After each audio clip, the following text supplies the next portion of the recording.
Salut passionnés, j'espère que vous allez bien. Et aujourd'hui, on va voir ensemble comment peindre le big boss du culte Genestealer, à savoir le patriarche.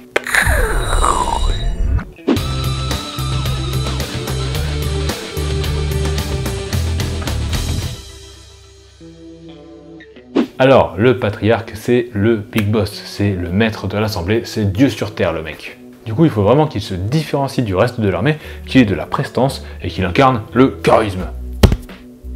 Alors ce sera le deuxième que je peins. Voici le premier.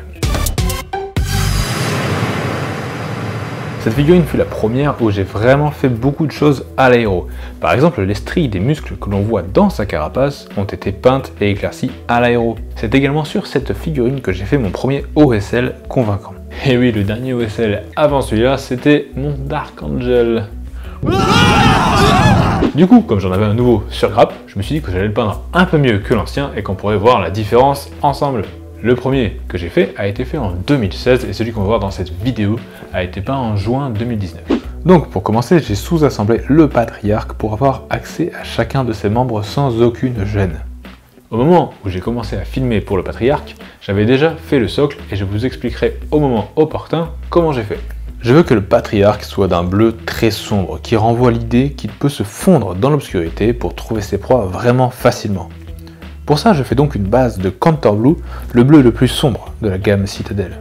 Pour l'assombrir encore plus, je vais passer des voiles très fins de wash noir Vallejo à l'aérographe.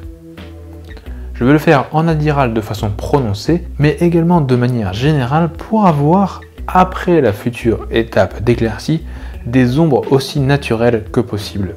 Je rééclaircis donc le bleu au Contour Blue pour qu'il soit vraiment sombre, mais bleu et pas noir. Pour être sûr d'éclaircir au bon endroit alors que les pièces ne sont pas encore collées, je me sers de mon premier modèle pour vérifier les arrivées de lumière. Si vous n'avez pas la figue en question montée à portée de main, gardez la boîte ou regardez la version montée et terminée sur le site du vendeur. En général, vous aurez soit une vue 360 degrés, soit plusieurs photos sur la boîte de votre figurine. Vous pourrez donc ainsi bien mieux voir les zones à éclaircir et les zones à ombrer. Je fais vachement attention à l'angle de l'aéro pour qu'il n'éclaircisse que les zones que je veux. Par exemple, les chitines du dos se superposent les unes sur les autres, et donc j'éclaircis dans ce sens pour que le palier entre les deux reste sombre. Voilà, maintenant qu'on a la teinte de base de la chitine, on va passer au pinceau pour éclaircir tout ça. Alors, on va commencer avec de l'Aletok Blue. Je vais à cette étape redéfinir toutes les zones que je veux éclaircir. On aura donc tous les angles de la figurine, plus quelques petits traits de lumière pour illuminer le tout, et bien évidemment tous les contours de trous laissant apparaître qu'il y a sous la chitine. Comme les pièces sont séparées, je vérifie en pré-assemblant ou en regardant sur la figurine déjà finie à côté que j'éclaircis bien les bonnes zones. Pour le dos du patriarche, je veux donner l'effet de stries éclaircies de la chitine. Et je commence donc par faire de fins traits qui regroupent presque toute la zone puisque les éclaircies suivants seront dans ces mêmes traits que je peins actuellement mais plus fins. Il faut donc être sûr qu'ils aient la place d'être peints. Voilà, on a déjà bien défini nos éclaircies. Et maintenant, en ce qui concerne le bleu, il suffira juste de répéter toutes ces étapes avec des couleurs de plus en plus claires jusqu'à la teinte la plus claire que vous voulez, sur des zones de plus en plus petites. C'est tout. Je repars donc sur de l'OS Blue. Et on va d'ores et déjà se concentrer sur les zones qui seront les plus claires. Je vais donc par exemple sur les jambes, qui sont fortement dans les ombres, peindre que les angles du genou et les parties extérieures de la cuisse ou encore du mollet, puisque forcément ces zones seront beaucoup plus exposées que l'intérieur. Pour ce qui est du dos, on fait encore des traits fins mais qui partent de moins loin cette fois pour avoir un effet de dégradé vers les bords et donc d'éclaircie.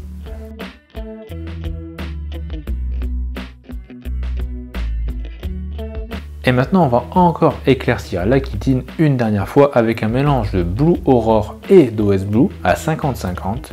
On y va vraiment de manière sélective uniquement sur les arêtes et de très fins traits pour le dos uniquement vers la colonne vertébrale pour créer un contraste entre les différentes parties du dos.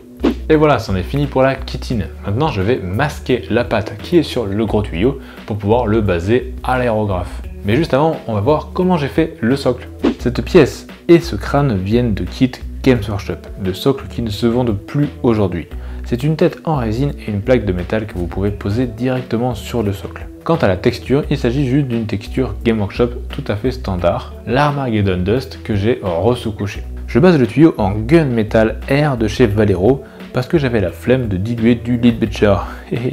Une fois sec, j'assombris au wash noir de Valero jusqu'à avoir une zone sombre presque mate. Ensuite, je viens faire un éclairci zénithal avec de l'argent métallique de Valero, encore une fois parce que j'avais la flemme de diluer du Stormhost Silver. Mais ces deux couleurs marchent en substitut de ce que j'ai utilisé. Maintenant, pour donner un bon effet rouillé vieux au métal, je vais le teinter avec de l'Agrax Earthshade à l'aérographe. On va passer plusieurs voiles fins et légers pour vraiment teinter le métal et qu'il prenne un aspect vieux tout de suite. Une fois qu'il est teinté, on va encore plus l'assombrir, encore une fois avec de l'Agrax Earthshade, mais cette fois directement au pinceau en la vie normale. Et voilà un bon vieux tuyau bien dégueu d'une cité en ruine. Maintenant, avec un pinceau, je vais éclaircir les arêtes et simuler quelques éraflures avec de l'argent métallique de Valero pour coller au premier éclairci que j'avais fait. Si vous avez utilisé un autre métal clair, utilisez cette couleur-là. Maintenant, on va baser la terre du socle en Rhinox Hide. Je base de cette teinte car c'est la teinte générale de mon armée du culte Genestealer. Si votre armée est d'une autre teinte, basez-la de la teinte qu'il vous plaît. Maintenant, on va baser les détails du socle. Les crânes sont basés en Zandri Dust, les petites dorures qui traînent par-ci par-là sont basées en Balthazar Gold, et les casques des Space Marines en Mephiston Red, pour donner un effet de Blood Angel un peu comme dans le Space Hulk. Pendant que j'en ai sur la palette, je profite pour baser le crâne dans la main du patriarche. Hé, ils sont pas beaux mes cheveux? Je base également le bout de colonne qui sort du casque en Zandri Dust. Je base ensuite en Abaddon Black les jointures du cou, les tuyaux sous la joue et les lentilles du casque de Space Marine. Maintenant que toutes les bases sont faites, on peut passer à la partie bien bourrine. Je fais donc un lavis de Null Oil sur tous les éléments qu'on vient de baser, sans bien sûr oublier le casque dans la main du patriarche. Pendant que le socle va sécher, on va baser les parties de peau du patriarche en Démonette Hide, à savoir ses mains, ses pieds, les os qui débordent des jointures des plaques de chitine, les parties de muscles qu'on aperçoit par endroits, et bien évidemment sa petite bouille trop mignonne. On va assombrir les parties de peau avec du Druchii violet, en faisant attention à ne pas déborder sur le bleu qu'on a peint avant. Et attention à ne pas faire de lavis sur la partie cerveau de la tête.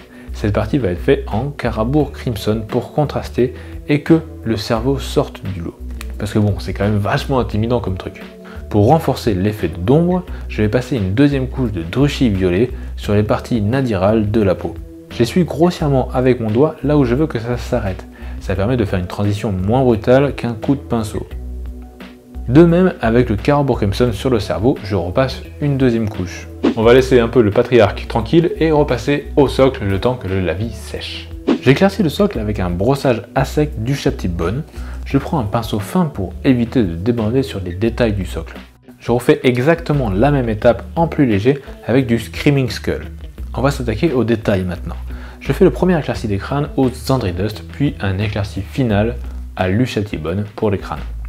On revient sur le patriarche. Je fais un premier éclairci de Démonette Hide sur toutes les zones saillantes et exposées à la lumière en laissant juste les creux et les zones nadirales pures sombres. Pour le visage, j'éclaircis également les rainures du cerveau avec cette teinte. Cependant, faites attention, les reliefs ne sont pas vraiment foufou et vous pouvez vite mettre de la peinture dans les creux sans faire exprès, ce qui gâcherait le travail de lavis fait avant. Et de même que pour la chitine, on va recommencer les étapes qu'on vient de faire, de plus en plus fin jusqu'à la couleur la plus claire que l'on souhaite. On commence donc avec du Warp Fine Grey, et plus on va avancer en luminosité, moins vous couvrirez de zones. Et pour finir, l'éclairci final sera un mélange de White Scar et de Slaanesh Grey à 50-50. Et là, ce ne sont plus que les arêtes assez exposées à la lumière que vous allez éclaircir. Pour que votre peinture soit fluide à l'application, il faut la diluer. Ne pas trop surcharger votre pinceau en peinture et vous pouvez l'essuyer sur un sopalin avant d'appliquer la peinture sur la figurine pour encore décharger le surplus de peinture du pinceau. Et voilà, la peau est terminée. On va maintenant passer aux griffes, au pic qu'il a dans le dos et aux 2-3 petits détails qu'il reste. Je base en Abaddon Black toutes les griffes et tous les pics de son dos. Et je base le petit bout de tuyau accroché au pied en argent métallique et il recevra plus tard le même traitement que le métal, celui qu'on a déjà vu. Je fais un premier éclairci des griffes à l'Eshin Grey. je surligne les arêtes. Et je vais faire la même chose sur une zone plus petite avec du Dawnstone. On va maintenant passer à la langue et aux yeux que je base en Mephiston Red.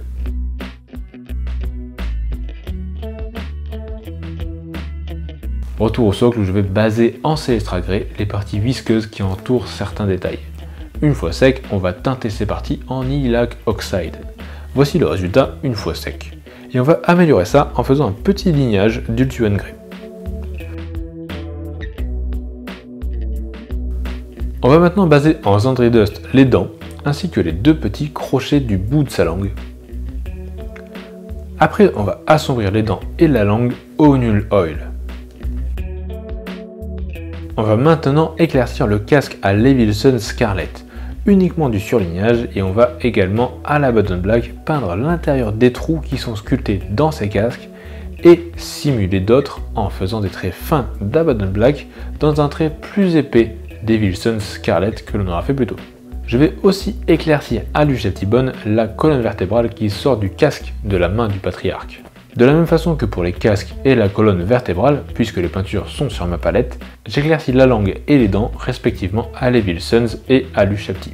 Et je vais éclaircir les yeux avec un mélange de 50-50 de ces deux couleurs, ce qui nous donne une petite bouille comme celle-là. Coucou, tu veux être mon ami?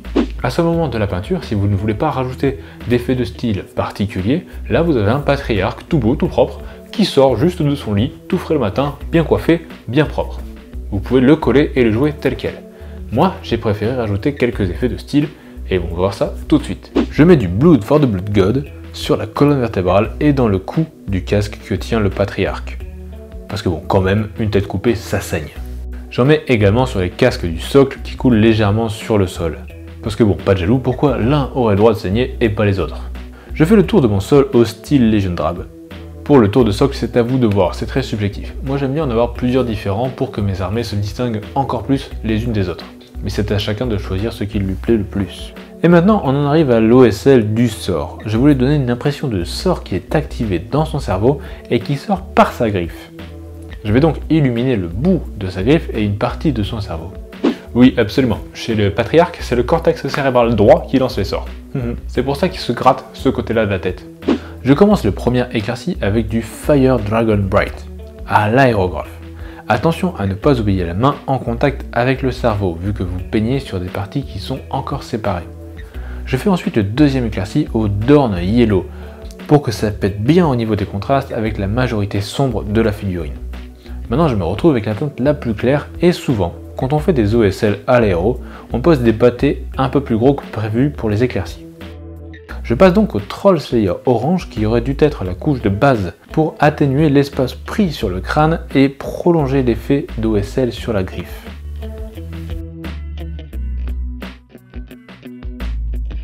Dans les deux cas, j'agrandis un peu la zone d'OSL.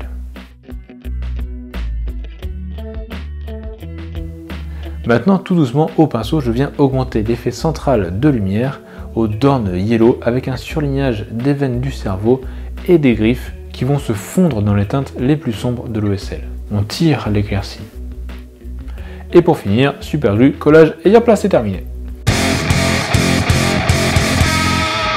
Et voilà à quoi ressemble la pièce terminée.